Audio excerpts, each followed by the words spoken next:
APTV journalist, సత్యం కోసం ధర్మం కోసం. నా పేరు కృష్ణంరాజు. విశాఖపట్నంలో అదానీ అలాగే ఎయిర్టెల్ సహకారంతో గూగుల్ ఏర్పాటు చేయబోతున్న సుమారు $15 బిలియన్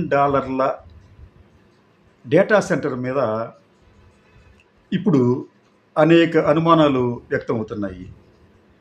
నిజానికి ఈ డేటా సెంటర్ అనేది ఆంధ్రప్రదేశ్ సాధించుకున్న ఒక గొప్ప ప్రాజెక్ట్ అని కూటమి పాలకులు సహజంగానే చెప్పుకుంటూ వచ్చారు. అయితే ఈ ప్రాజెక్టు వలన వచ్చే ఉద్యోగాలు ఉండవు, కానీ మనం ఈ 5 ఏళ్లలో అంటే వచ్చే 5 ఏళ్లలో ఈ ప్రాజెక్టుకి ఇవ్వబోయే రాయితీలు దాదాపు 22,000 కోట్ల రూపాయలు ఉంటాయని అందరికీ తెలిసిందే. దీనికి సంబంధించి క్రమంగా కొంతమంది నిపుణులు అలాగే డేటా సెంటర్లలో పనిచేసేవాళ్ళు ఆ డేటా సెంటర్ల గురించి చెబుతున్న విషయాలు నిజానికి చాలా ఆశ్చర్యకరంగా ఉన్నాయి. ఇవన్నీ కూడా విస్తుపోయే నిజాలుగా కూడా కనిపిస్తున్నాయి. ఈ డేటా సెంటర్లు అనేక దేశాల్లో పెడతా ఉంటుంటే వాళ్ళు వద్దని చెప్పి స్థానికులు ఎదురు తిరుగుతున్నారు.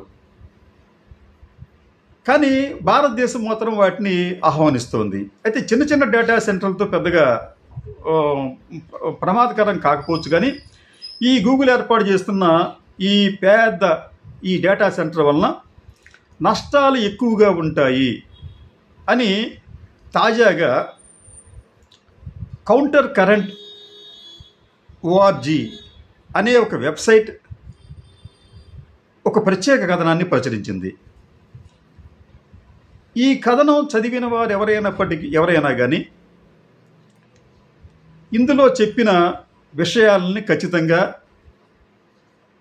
వాళ్ళు పరిశీలించుకోవాలి. వాస్తవం నేను కూడా క్రాస్ చెక్ చేసినప్పుడు ఈ చాలా విషయాల్లో వీళ్ళు వాస్తవమే చెప్పారు అన్నట్టుగా ఉన్నాయి. ఎందుకంటే ఈ అమెరికన్స్లో ఈ వ్యాసాన్ని రచించిన వ్యక్తి కూడా ఈ డేటా సెంటర్తో అనుబంధం ఉన్న వ్యక్తి కావటం విశేషం. ఇది అసలు ఇటువంటి డేటా సెంటర్ల ఆంధ్రప్రదేశ్ వంటి రాష్ట్రానికి అవసరం లేదు అన్నది వీళ్ళ ప్రధానమైన కంటెంట్ అన్నమాట, ప్రధానమైన విషయం. ఎందుకు అక్కర్లేదంటే దీనికి పెద్ద ఎత్తున విద్యుత్తు ఇవ్వవలసి వస్తుంది, పెద్ద ఎత్తున నీళ్లు ఇవ్వాలి. ఆ తర్వాత ఈ డేటా సెంటర్ వలన వచ్చే వేడి ఈ చుట్టుపక్కల ప్రాంతాలకు ఇబ్బందికరంగా మారుతుంది అనేది ఒక అంశం. ఇది కాకుండా వీళ్ళు చెప్పిన వాటిల్లో వాళ్ళు పెట్టిన హెడ్డింగ్ ఏంటంటే దీనికి how Vizag's data centre became Andhra's newest god and ghost అనే హెడ్డింగ్తో పెట్టి data centres consume millions of gallons of water every day to cool their servers. అంటే సర్వర్లను కూల్ చేయడానికి అది వేలాది కాదు లక్షలాది గ్యాలన్ల నీటిని అవి ఉపయోగించుకుంటాయి. They demand hundreds of megawatts of power while local grids flicker in villages. అంటే గ్రామీణ ప్రాంతాల్లో కరెంటు వచ్చి పోతూ ఉంటుంది, తర్వాత లో వోల్టేజ్ సమస్యలతో మనం సతమతమవుతూ ఉంటాం. కానీ దీనికి మాత్రం వాళ్ళు చెప్పేది ఏంటంటే వందలాది మెగావాట్ల విద్యుత్ అవసరం వస్తుందని చెప్తున్నారు. They create more heat than hope. అంటే మనకు కల్పిస్తున్న ఆశ కన్నా కూడా ఇది ఎక్కువ వేడిని, ఉష్ణోగ్రతను విడుదల చేస్తుంది. Rising local temperatures and lowering ground water. స్థానికంగా అంటే చుట్టుపక్కల ప్రాంతాల్లో కూడా అది వేడిని వ్యాప్తి చేస్తుంది, గ్రౌండ్ వాటర్ తగ్గిపోతుంది. అంటే అట్లాగే and they offer almost no employment, only noise, traffic and few white collar jobs. వీటి వలన ఉపయోగం ఉండదు. ఇవి శబ్దం, ట్రాఫిక్, తర్వాత కొన్ని వైట్ కాలర్ జాబ్స్ మాత్రం దీనివల్ల వస్తాయని చెప్పి ఆ పత్రిక చెప్తుంది, అంటే ఆ వెబ్సైట్ చెప్తుంది. అలాగే when citizens in America said no it was out of intelligence. వాళ్ళు అమెరికన్స్ చాలా విజ్ఞతతో ఆలోచించి వీటిని వద్దని చెప్పి అంటున్నారు. When we said yes it was out of desperation. ఇదే విషయానికి వచ్చేటప్పటికి మన ఆంధ్రాకి వచ్చేటప్పటికి ఎవరైనా కానీ ఇది వద్దు అని చెప్తే వాళ్ళని అభివృద్ధి నిరోధకులుగా మనం ముద్ర వేస్తున్నాము. అలాగే east India company once controlled our ports, now the west Coast companies control our port of data. ఇప్పుడు మన డేటాను కూడా ఈ పశ్చిమ దేశాలకు చెందిన సంస్థలు కంట్రోల్ చేయబోతున్నాయి అన్నది ఈ వాళ్ళు చెప్పిన ముఖ్యాంశాలు అదొకటి అనమాట. తర్వాత farmers don't need cloud storage, అంటే డేటా క్లౌడ్ అనేది ఉంటుంది, దాని క్లౌడ్ స్టోరేజ్కి అది రైతులకు అక్కర్లేదు. హీ నీడ్స్ క్లౌడ్ రెయిన్, వాళ్ళకి మేఘాల నుంచి వచ్చే వర్షమే కావాలి అని చెబుతూ వాళ్ళు ఏం చెప్పారంటే అల్టిమేట్గా ఈ కౌంటర్ కరెంట్ ORG అనే వెబ్సైట్ ఏం చెప్తుందంటే ప్రజలు ఇప్పటికైనా కానీ దీని మీద చర్చ జరపాలి. సహజంగానే అధికార పక్షానికి చెందిన వారు ఈ డేటా సెంటర్ గురించి చర్చిస్తే వాళ్ళు సహించలేరు. అయినప్పటికీ కూడా ప్రజలకు విషయాలు తెలియజేయవలసిన బాధ్యత పౌర సంఘాల మీద ఉంటుందని చెప్పి ఈ కథనంలో పేర్కొన్నారు. అయితే ఈ డేటా సెంటర్కి సంబంధించి ఇప్పటికే ఆంధ్రప్రదేశ్లో ఎవరైనా దానికి వ్యతిరేకంగా మాట్లాడితే, దాని గురించి ప్రశ్నిస్తే వాళ్ళ నోళ్లను మూయించేందుకు ముఖ్యంగా తెలుగుదేశం పార్టీ తమకున్న కిరాయి మూకలు ITDP వాళ్ళ సహకారంతో ఇతరుల వ్యక్తిత్వ హననాన్ని వాళ్ళు హరించే విధంగా దాడులు చేస్తున్నారు సోషల్ మీడియా ద్వారా. అయినప్పటికీ కూడా కొంతమంది తమ వాయిస్ని దయచేసే ప్రయత్నం చేస్తుంటే వాళ్ళకి బెదిరింపులు.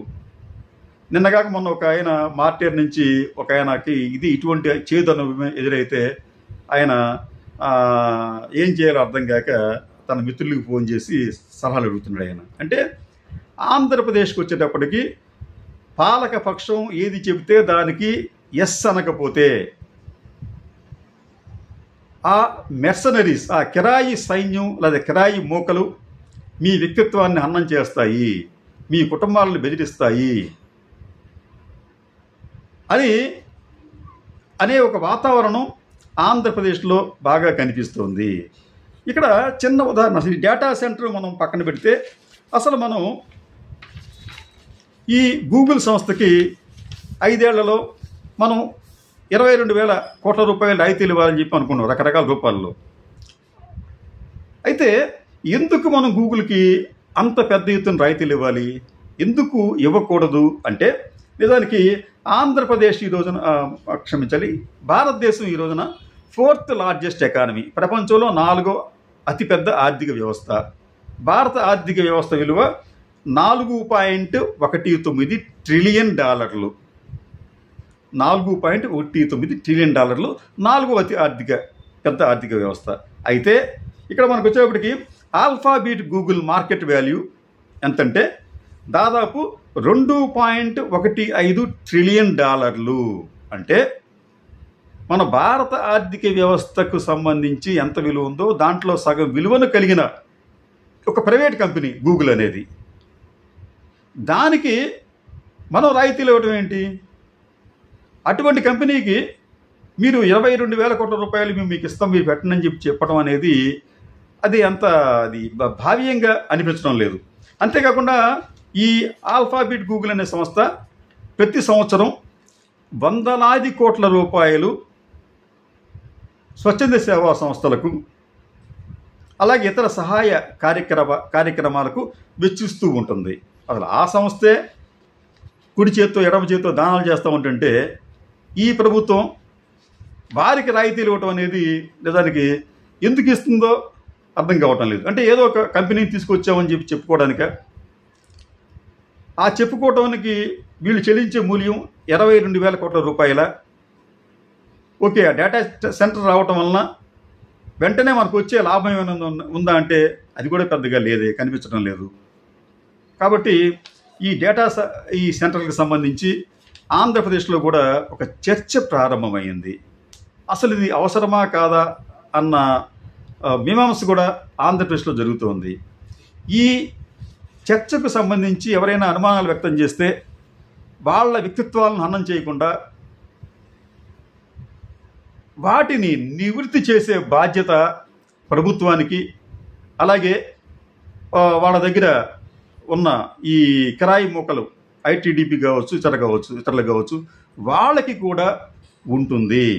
అలా చేయకుండా ఇతరుల మీద దాడులు చేయటం, వారి క్యారెక్టర్ని నాశనం చేసే ప్రయత్నం చేస్తే మాత్రం ఈ డేటా సెంటర్ ఖచ్చితంగా సంబంధించి ఖచ్చితంగా ఏదో ఒక లోపం ఉంది, ఇది ఎందుకు పనికిరాదు, ప్రచారం కోసం ఇవ్వబడుతుందన్న అనుమానాలు కూడా ప్రజల్లో బలపడే ప్రమాదం ఉంటుంది. ఈ విషయాన్ని పాలక పక్షాలు గమనిస్తే మంచిది.